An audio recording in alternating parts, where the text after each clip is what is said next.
few days ago, this user came across my timeline. She basically said women uphold patriarchy happily. And I agreed in the comments. Yes, because a lot of us are trying to dismantle it.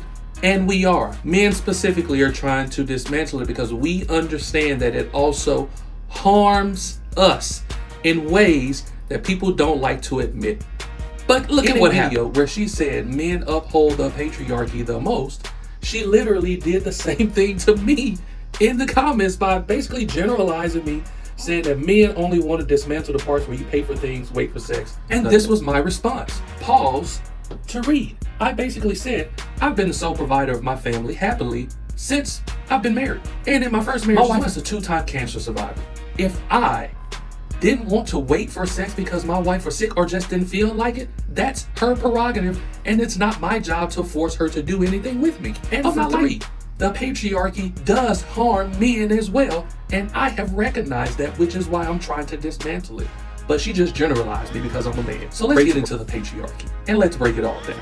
The patriarchy gives power to a few men, while the rest of the men try to exert their power over women, creating this power struggle where even the lowest of men feel like they are superior to women. Sounds really familiar. The patriarchy gives or racks and stacks people by a power dynamic, by their gender, instead of everyone just working together to dismantle the system. This is how patriarchy hurts men. When we talk about patriarchy, we often focus rightfully on how it harms women, often with deadly consequences, but violence and oppression have many shapes, which is the case of oppression men live under. We rarely pause to ask, what does the system demand from men? Strength without weakness, constant sexual desire, emotional control. Article isn't about victimized men, it's about understanding how a system that puts people above others also wounds those it claims to empower. Crazy, but correct. This is the article.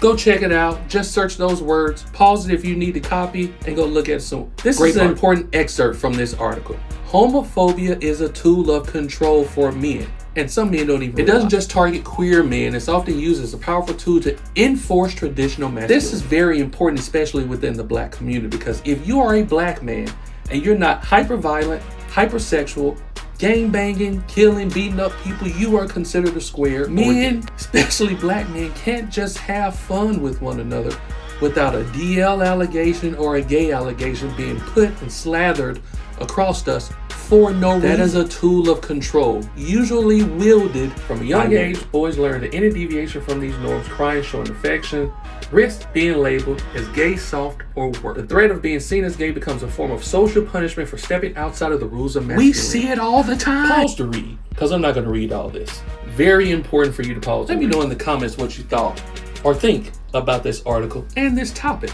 Let's talk about it.